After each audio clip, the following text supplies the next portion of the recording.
আজকে আমরা ঈমানের এক গভীর ব্যক্তিগত যাত্রা নিয়ে কথা বলবো। আমরা প্রায়ই আল্লাহর প্রতি আমাদের কর্তব্য আর অন্যদিকে পরিবার বা সমাজের প্রতি আমাদের দায়িত্ব, এই দুয়ের মধ্যে একটা ভারসাম্য আনার চেষ্টা করি। আর এই চেষ্টা করতে গিয়েই আমরা অনেক সময় নিজেদের ভেতরে একটা নীরব সংগ্রামের মুখোমুখি হই। খুব গভীর একটা কথা, তাই না? এই উপমাটা আসলে আমাদের সবার একটা সাধারণ সংগ্রামকে তুলে ধরে। মানে সবাইকে খুশি করার জন্য যে অন্তহীন চেষ্টা আমরা করি, যা বেশিরভাগ সময়ই আমাদের হতাশ করে তোলে। আর এটাই কিন্তু আমাদের মূল সমস্যা।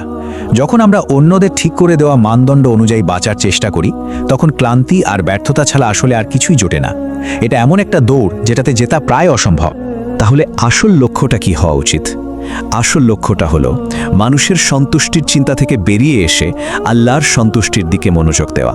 কারণ এটাই আমাদের একটা পরিষ্কার এবং অর্জনযোগ্য একটা মানদণ্ড দেয়। চলুন আমাদের প্রথম অংশে যাই। এখানে আমরা দেখব কিভাবে আমাদের উপর দেয়া দায়িত্ব আর অন্যদের আকাঙ্ক্ষার মধ্যে একটা স্পষ্ট পার্থক্য করা যায়। দেখুন, এই স্লাইডটা কিন্তু খুব চমৎকারভাবে ব্যাপারটা তুলে ধরেছে। একদিকে আছে আল্লাহ প্রদত্ত অধিকার, যা পূরণ করা আমাদের পবিত্র দায়িত্ব, যেমন বাবা মায়ের সেবা করা। আর অন্যদিকে আছে মানুষের প্রত্যাশা, যার কিন্তু কোনো সীমা পরিসীমা নেই। ধরুন, বাবা মায়ের দেখাশোনা করাটা আমাদের দায়িত্ব, কিন্তু তাদের প্রতিটি ইচ্ছা, তা যতই অযৌক্তিক হোক, সেটা পূরণ করার যে চাপ, ওটা কিন্তু একটা মানবিক প্রত্যাশা, যা আমাদের ভেতর থেকে ক্লান্ত করে ফেলতে পারে।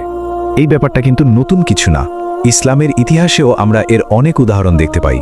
যেমন নবী ইব্রাহিম আলাইহিসসালাম, তাকে তার বাবার মূর্তি পূজার বিরুদ্ধে দাঁড়িয়ে নিজের বিশ্বাসকে রক্ষা করার জন্য বাড়ি পর্যন্ত ছাড়তে হয়েছিল। কিংবা ধরুন সাহাবী সাদ ইবনে আবি ওয়াক্কাস রাদিয়াল্লাহু আনহুর কথা।